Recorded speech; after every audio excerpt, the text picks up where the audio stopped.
Saya akan mempresentasikan hasil kerja saya dari kelompok 11 mengenai mengelola produktivitas. Konsep produktivitas kerja. Yang pertama, pengertian produktivitas. Secara konseptual, Graeber mengartikan produktivitas sebagai perbandingan antar totalitas pengeluaran pada waktu tertentu dibagi totalitas masukan selama periode tertentu.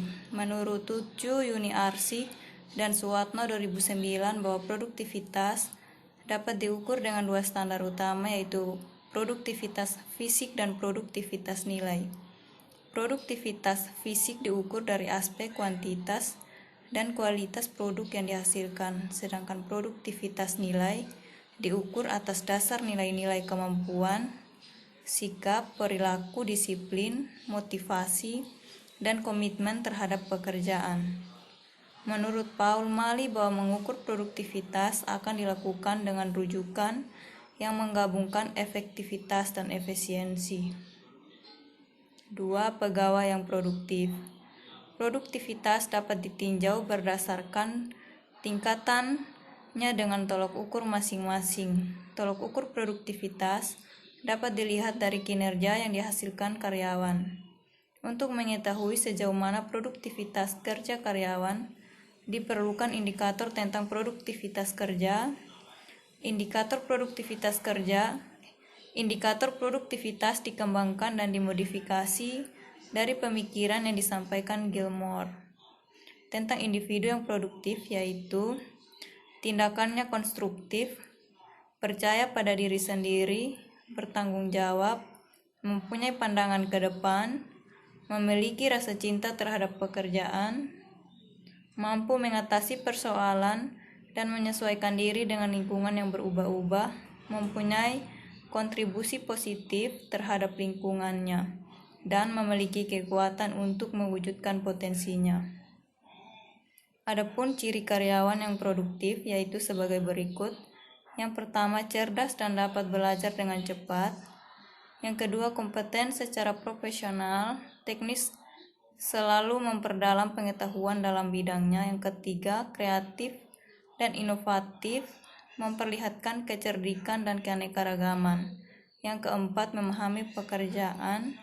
Yang kelima, belajar cerdik, menggunakan logika, mengorganisasikan pekerjaan dengan efisien, tidak mudah macet dalam pekerjaan, selalu mempertahankan kinerja rancangan, mutu kehandalan, pemeliharaan keamanan, mudah dibuat, produktivitas, biaya dan jadwal, selalu mencari perbaikan, tetapi tahu kapan harus berhenti menyempurnakan, dianggap bernilai oleh pengawasnya, memiliki catatan prestasi yang berhasil, dan selalu meningkatkan diri. B. Manfaat pengukuran dan faktor produktivitas kerja. Yang pertama, manfaat pengukuran produktivitas kerja. Ada beberapa manfaat dengan melakukan pengukuran terhadap produktivitas menurut Gasperes, yaitu yang pertama, organisasi dapat menilai efisiensi konversi penggunaan sumber daya agar dapat meningkatkan produktivitasnya. Yang kedua, perencanaan sumber daya akan menjadi lebih efektif dan efisien melalui pengukuran produktivitas baik dalam perencanaan jangka panjang maupun jangka pendek. Yang ketiga, tujuan ekonomis dan non-ekonomis organisasi dapat diorganisasikan kembali dengan cara memberikan prioritas yang tepat dipandang dari sudut produktivitas. Yang keempat, perencanaan target tingkat produktivitas di masa mendatang dapat dimodifikasi kembali berdasarkan informasi pengukuran tingkat produktivitas sekarang. Yang kelima, strategi untuk meningkatkan produktivitas organisasi dapat ditetapkan berdasarkan tingkat kesenjangan produktivitas yang ada di antara tingkat produktivitas yang diukur. Dalam hal ini, tingkat produktivitas akan memberikan informasi dalam mengidentifikasi masalah atau perubahan yang terjadi sebelum tindakan korektif diambil. Yang keenam, pengukuran produktivitas menjadi informasi bermanfaat dalam membandingkan tingkat produktivitas antar organisasi yang sejenis serta bermanfaat pula untuk informasi produktivitas organisasi pada skala nasional maupun global.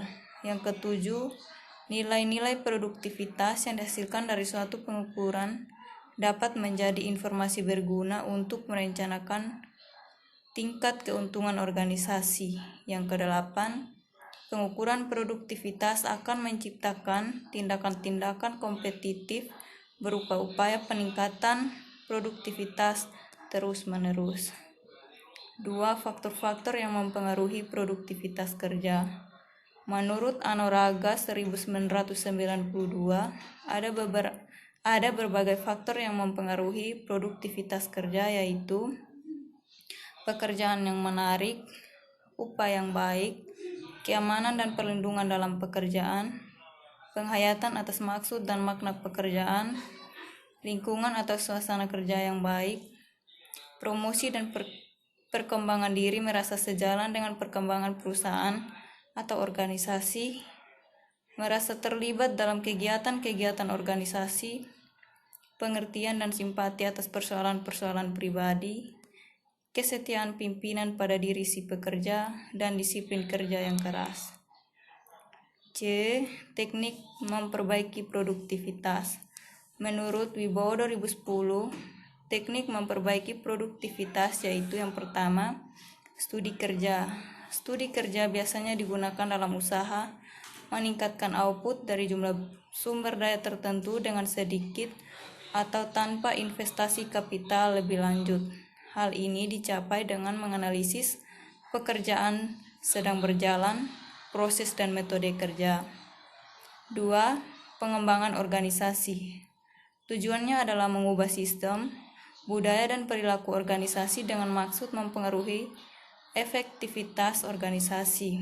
Yang ketiga, brainstorming adalah suatu proses membangkitkan gagasan secara terorganisasi untuk menghindari evaluasi terlalu dini, karena apabila demikian dapat menutup timbulnya gagasan yang baik.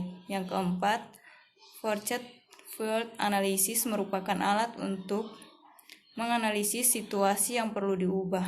Hal ini memfasilitasi perubahan dalam organisasi dengan minimalkan usaha dan gangguan. Yang kelima, nominal group tekniku merupakan pendekatan partisipatif pada penemuan fakta, identifikasi masalah dan kekuatan, membangkitkan gagasan dan mengevaluasi progres. Sekian dan terima kasih.